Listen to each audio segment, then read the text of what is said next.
In this video, we'll show you how to use your Temu credit balance step by step, and how you can use it to pay for your orders on the platform. The first thing we need to do is open the Temu app and sign into our account. Once we're inside, we'll go to our profile and look for the credit balance or Temu credit section, depending on how it appears in the app. Here, we'll be able to check how much credit we have available and see where it came from. This credit may come from certain promotions, refunds, or other activities available through Temu. Once we have credit available, we can start shopping as usual. We'll use the Temu search bar, choose the product we're interested in, and add it to our cart. When everything is ready, we'll go to the checkout section.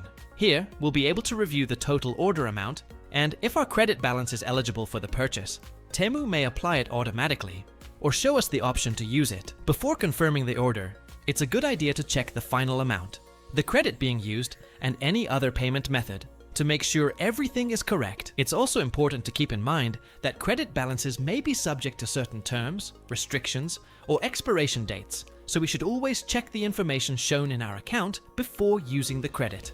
And that's it. As you can see, using your Temu credit balance is a fairly simple process, and you can apply it during checkout whenever the credit is eligible for the order. If you found this video helpful, don't forget to subscribe to the channel and leave a like for more step-by-step tutorials. Si este video te ha ayudado, no olvides suscribirte al canal y dejar tu like para más tutoriales explicados paso a paso.